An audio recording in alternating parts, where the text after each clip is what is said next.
So we are live now here with Jason Miller, the CEO of Getter, former communication strategist from for Donald Trump. Um, Jason, thank you for being here. It's a great pleasure to have you here. And of course, right now, I'm going to start live streaming on Getter. All right. This is an exclusive live stream for Getter. And obviously, Jason, can you, if you want to present yourself, this is the second time that we have you here. The Freedom Post is really, really happy that you come to us every time that we ask for you. And of course, this is a great time to talk to you about Twitter, Elon, and of course, Getter. That is the main subject here. Well, thank you so much for having me, and thank you very much, Freedom Post, for all of the great work that you're doing in spreading democracy and talking about the importance of free speech and really reminding people about the dangers of authoritarianism and the dangers of communism. That's right. That's right, Jason. In the first conversation that you had with Laura De Rosa, our editor in chief, you told her some quite a you revealing some quite a bit assertions on several topics, and the one that is was impacting me personally was the your answer to the Elon Musk questions. I'm gonna read here from that interview what she said. She said, "Do you think this deal between Musk and Twitter that now is on hold for that time will finally go through?" And you say bluntly, "No. The numbers just don't work. I mean, Elon Musk has offered $54 a share and now is currently down to 37." End of quote. That is the starting point from this conversation. What are your thoughts right now? Well, it really was no surprise that this deal fell apart because the numbers were never going to work. And it's important to keep in mind that literally right about the same time that Elon Musk made his offer at $54 a share, the trading price was some 17, 18% lower than what he was offering. And so the deal wasn't going to work. Here's what I think Elon Musk found out. I don't think it's as much about the bots. I don't think it's as much even about the culture, the politically discriminatory culture within Twitter. I think it's the fact that you can't make the kind of money with Twitter that Elon Musk was hoping for. The buried lead in all of this is when Elon Musk said that they would need to quadruple. That means times four the number of daily active users for this to be for Twitter to be a truly profitable company in the way that he envisions it, to allow them to scale. So that doesn't mean to increase their user base fourfold as far as new customers, but it means getting so many more people off the sidelines. You saw the frustration from Musk when he asked whether it be Justin Bieber or President Obama to please start tweeting more. He realized that many people have left Twitter. The Trump supporters have left Twitter. And that's why he was talking about President Trump being wrongly discriminated against. He was trying to extend an olive branch to say, let's get those people back.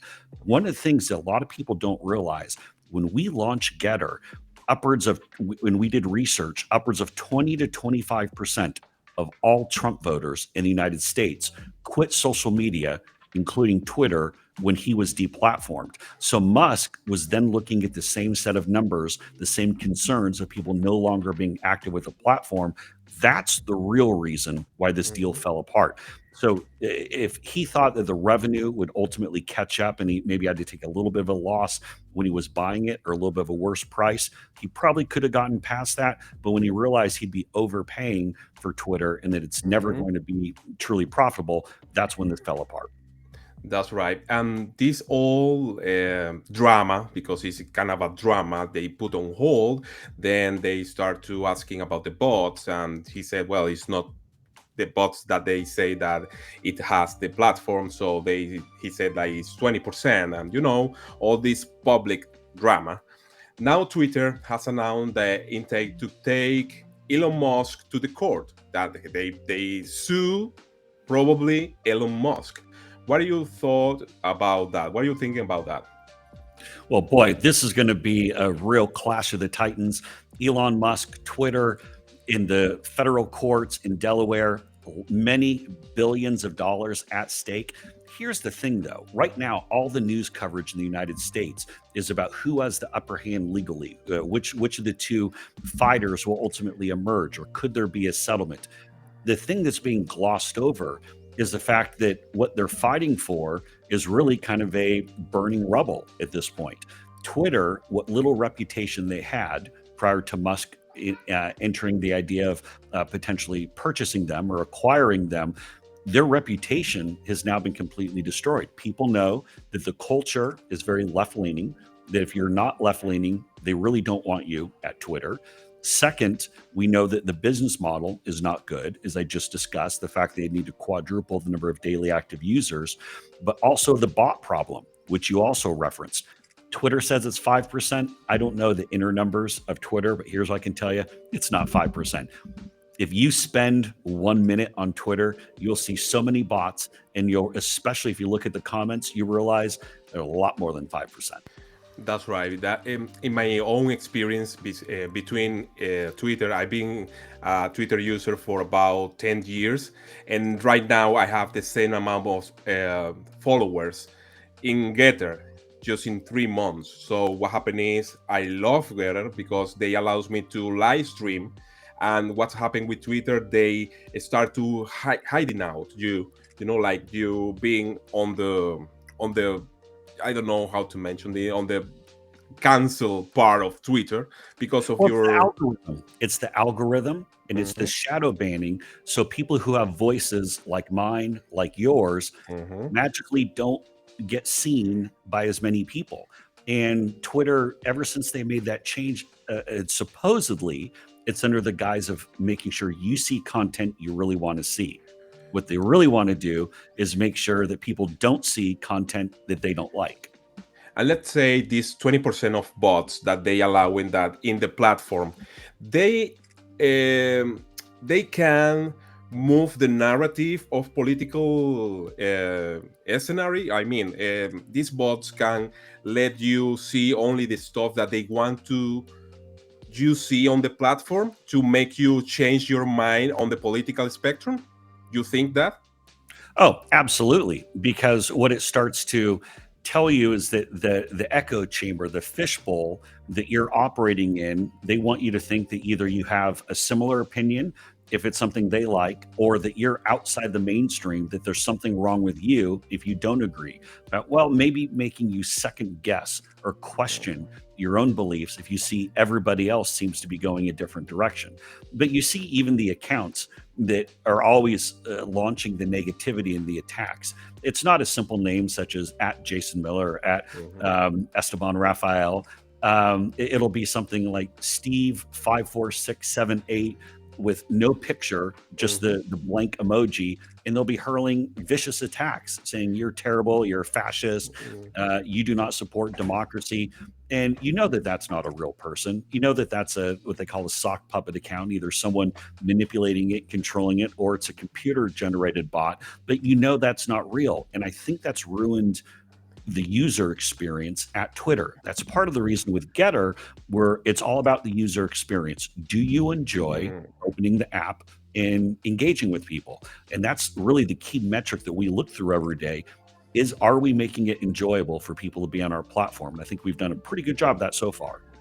That was my next question about Getter. What is Getter doing about the bots? Because it's always present on every social media platform. Some people want to try to break the platform as they wanted just to hack or just to do something weird inside the platform, just to put their content outside. What is Getter doing with the algorithm? Other stuff you're managing right now? Yeah, great question. So, with regard to our algorithm, it's purely linear. So, if you Right. follow somebody and they post, or if you follow somebody and they repost, then you're going to see it in the chronological order, the linear order in which it appears. There's no elevating or moving down certain posts or certain commentary. If you follow them and they post or repost, you're going to see their content. Now, one of the things as far as bots, yes, bots are an issue for every platform. I mean, Mhm. even we have bots. We've increased our screening on the front end and have a All right. security team that every day, security and analytics, where we go through and track where bots are coming from, how we stop them, whether it's shutting down certain IP addresses, whether it's shifting our screening capabilities to make sure that those accounts are not being created. But then we also go back through the database to identify where bots may have occurred previously or what it might be bot suspicious activity and remove those accounts from the platform. So it's a constant effort we have to remain vigilant to. Every platform has it, but the difference Mhm. is, are you being honest about it and being smart with how you're approaching it? Or are you doing as Twitter is doing and saying, hey, we only have 5%. It's not a real problem, when everyone knows that's not the truth. Exactly. About Twitter, do you think that Twitter is the king of free speech, or is not anymore? What are your thoughts on that? Because I see that there is a big market right now that is Getter on trying to be the number one platform for news, and there is another platform that is already on track. What are your thoughts about Twitter? Kind of a be this political free speech for all the social medias. Yeah, another good question. I don't think Twitter's been the leader on the free speech front for years. And I think Right. at a certain point when they launched the platform, I think they probably did have noble intentions. They wanted to connect people, not just in the US, but from around the globe. But at a certain point, that changed. And it became about connecting people who think like they do and disconnecting people who think differently. And especially as we've seen following President Trump's election in 2016, Mhm. where many people on the left and many people in the tech community blame Twitter and blame Facebook for Trump getting elected. They then changed up the algorithms. They introduced a thing called shadow banning, which it became a big issue. And then ultimately, we saw them shut down discussion of an important issue such as the Hunter Biden laptop, and then ultimately deplatform President Trump, a sitting president of the United States, entirely. So they've clearly moved away from what they may have started off on. As far as their current positioning, I think they're the king as far as the size, as far as the aspect of market share that they currently have, but they're not the king of free speech. And I think that's why they're not going to be at the top of the hill for that long. And they've certainly shown that they're going to stay around longer than MySpace. But look, for example, at Facebook. Facebook now is a dying platform. They actually Mhm. lost people in the final quarter of 2021 as opposed to gaining people. That's not good. In fact, Facebook has said that for people who are under the age of 18, only 2% have Facebook accounts. Yeah. And of that very small percentage, they're going to lose 45% of those over the next 2 years. So Facebook's dying. That's why they've bought Instagram. They're trying to push everyone to that. With Getter, not only do we have the timeline and are we growing, but we have Vision, our short video competitor to TikTok and Mhm. Instagram Reels. So the younger people, the next generation, have that short video format with which to communicate. Perfect. What are you doing with Getter to displace Twitter and other platforms from the being of the king of the hill? What are you doing to push every user, or what I mean, every new user that comes to the platform? What are you doing in that matter? Well, the first thing is we're going to protect free speech. We're going to make sure that everybody is treated the same. You're never going to be discriminated against if you have a political viewpoint that's different from mine or anybody else's, whether you're on the left, whether you're on the right, whether you don't care about politics at all. Getter is the place we can go to where free speech is going to be protected. With our live streaming, such as what we're doing right now with Freedom Post, we now are over 160 million views since we launched this feature last October. Every day, there are programs going almost all day long in Spanish, in English, in Portuguese, French, German. all sorts of languages where people are communicating. Vision, the short video format, which I just referenced, we've put it all together in one place. So when you join Getter, you realize you can have the full capabilities that you want on social media with no political discrimination on one app. Perfect. Let's talk about. I hope you hear this term is wokeonomics. You know, it's the first time that I heard about the wokeonomics is with Vivek Ramaswamy. He's an author from the Woke Inc. book, and he said like every time that a company goes public, is their course to to stay in Wall Street. I'm asking you right now, Getter, which is the position of Getter between stay private or going public? Which are your thoughts about that? So at the moment, the plans are to go public because that'll give us an infusion of additional capital from which to help grow the platform, whether it be the tech advancements, but then also introducing us to new markets all around the world, adding on engineers, support staff, things of that nature. But it's a really critical point that you raise because we look at it and say we're never going to change our culture. We're not going to wake up one day and say now we're going to start discriminating against people politically, or people can't have discussions about life, or people can't have discussions about the Second Amendment and gun rights here in the United States, or people can't discuss the dangers of communism or the CCP, or whether it's in Cuba, or whether it's regard to Maduro or anybody else. We have to make sure that that voice always remains. So if that means that ultimately we either delay going public, or at some point we decide just to stay private, every option is on the table. Again, the desired approach would be to go public just because you can get the cash infusion, but we're not going to compromise or change who we are.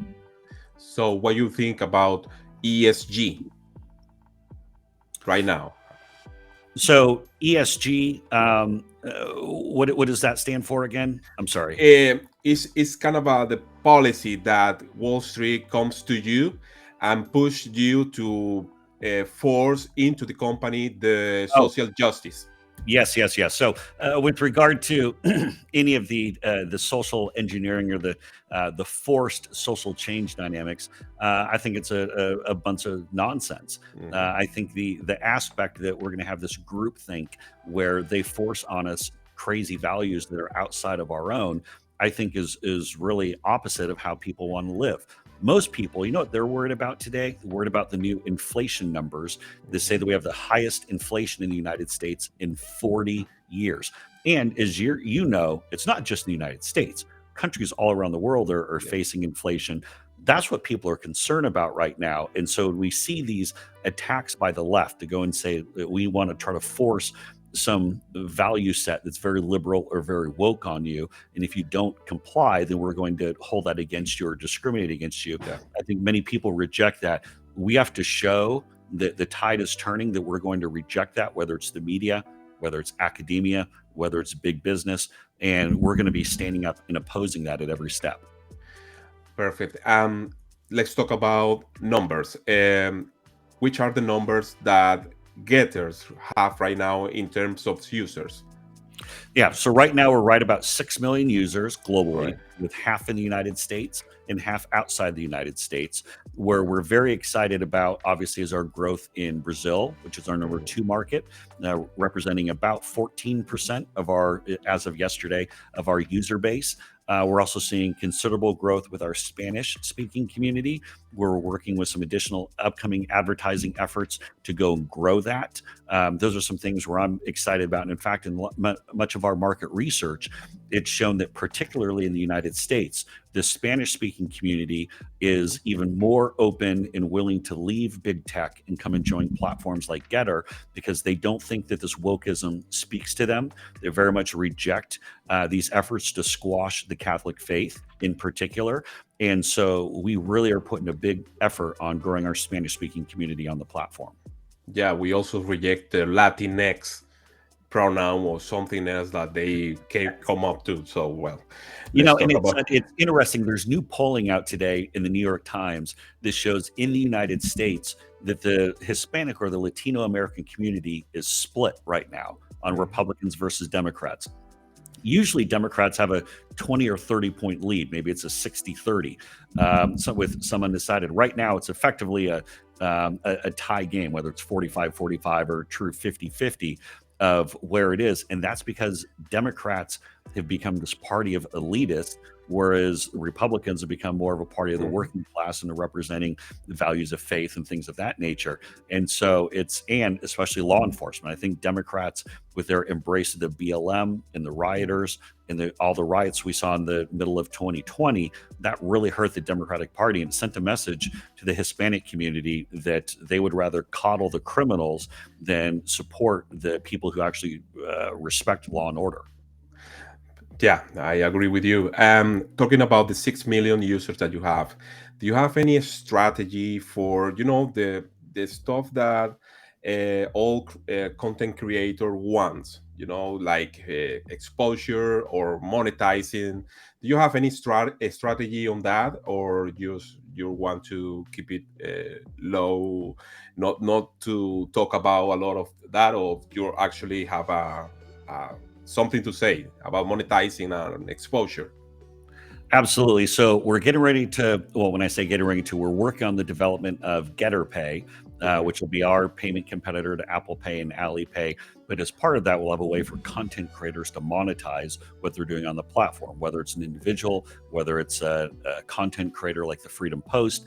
And so I imagine this will be released probably this winter, is probably All the right. time frame on when that will come out in a full open to everybody type of dynamic. But so we're working on that. Some of the details are still coming together, but I'm pretty excited by what I'm seeing so far. Perfect. Now, let's talk about politics. Now, I know you are into that. You have your sources. Right now, Elon Musk, keeping on the line that we're talking about, Elon Musk is backing DeSantis. That is a news that is coming right now. I reading right now on the Daily Wire, and it says that Elon Musk is going full backing up DeSantis. What do you think about this move? Because I feel Elon is just like a little kid. One time he was a communist, and then he realized that the taxes are really bad, and he moved from California to Texas, and he read Peel, and all this drama. I don't believe at all. So I don't see Elon as a libertarian person. So what do you think about all the political move that is Elon doing right now, and what are yours? So seeing the difference between platforms and CEOs. Yeah, Well, Elon is not the sorry. Elon is not the CEO of Twitter. What I mean is between CEOs, like political forces. Yeah, look, Elon Musk is going to be supportive of whoever he thinks will be able to help his companies and whatever who's going to be in charge of things such as subsidies or tax breaks, or other things that companies like SpaceX and Tesla very much rely on. One of the things with Elon Musk, if you don't like his current position or his current support of somebody or a certain company, just wait a week. As you reference, it's probably going to change. He changes his mind frequently. I'm going to buy Twitter. I'm not going to buy Twitter. I like Trump now. I like DeSantis. Look, next week could be back to Joe Biden and the Democrats. Who knows? But I do think that as we look forward to 2024, the thing that nobody's saying right now is we want the same thing. What everybody's saying is we want something different. And I think a lot of people are having buyer's remorse with regard to Joe Biden. And they're saying if we had just kept the policies the way that they were, we wouldn't be in this mess. We wouldn't have the inflation problem. We wouldn't have the crisis at our southern border. Putin probably would not have invaded Ukraine. So a lot of people are realizing, hey, maybe President Trump had some mean tweets, but you know what? I really liked it when gas was only $2 a gallon. That's right. And what about the other competition that you have right now as a platform? Because I don't see Getter as a micro blogging. I see much further than that. I see like live streaming. I see like short videos. But let's talk about the True Social and Parler. How you keeping on track with them? Do you have any communication with the CEOs, or just you're doing your thing and that's it?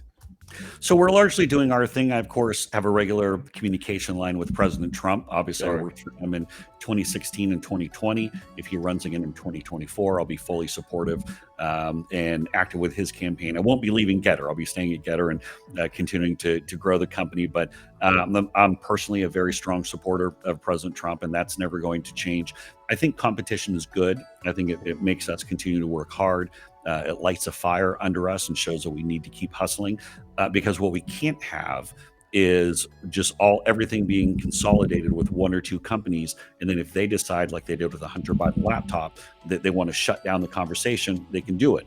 When you have a proliferation, when you have a decentralization of free speech outlets, then people always have a venue. They always have that avenue to go in and talk and share their voice. So that's what we want to do. Ultimately, I think that it'll be clear that we're the market leader as far as the challengers to big tech. And I think a lot of people who maybe are checking out Truth or checking out Parler or even any other platform will ultimately focus their time on Getter. And that's where I think the trend line is. And the final question, Jason. Um, what are your thoughts on the 230 section of the SEC Act? I need, what are you thinking about? They have to repeal, they have to stay, which are, what are the Yeah. Congress and the Great. Senate, what have to do, we have to do with this?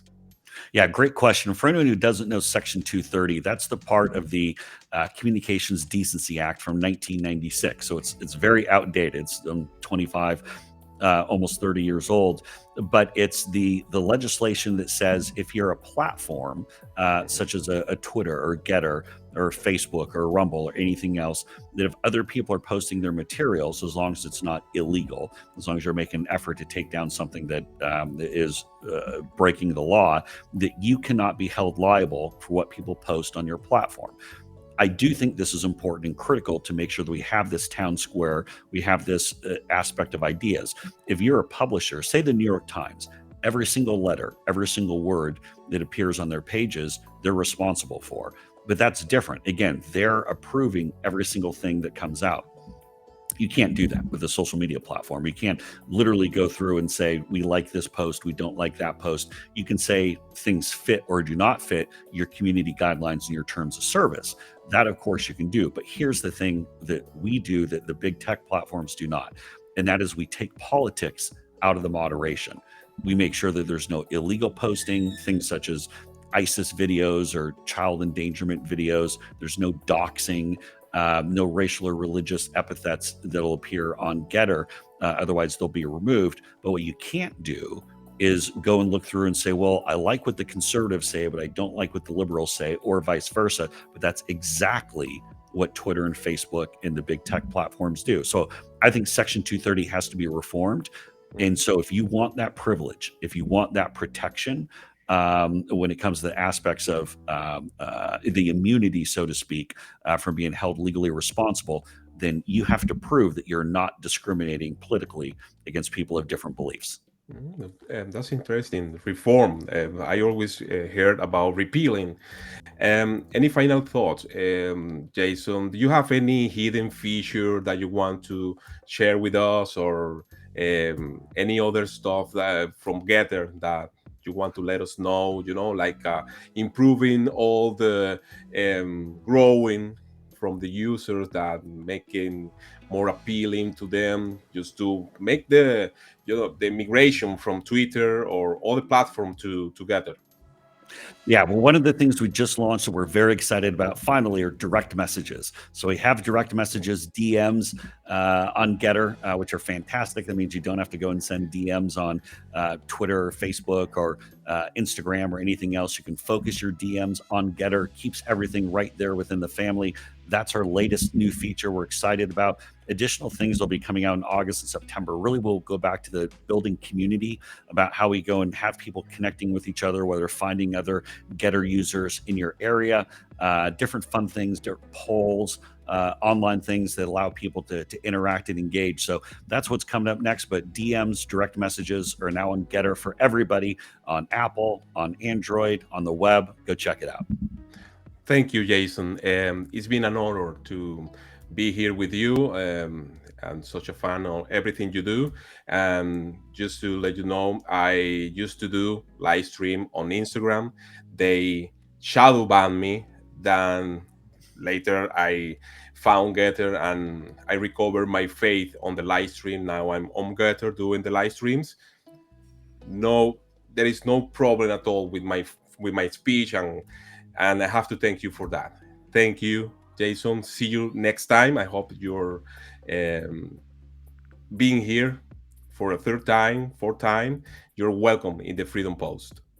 Thank you very much for having me.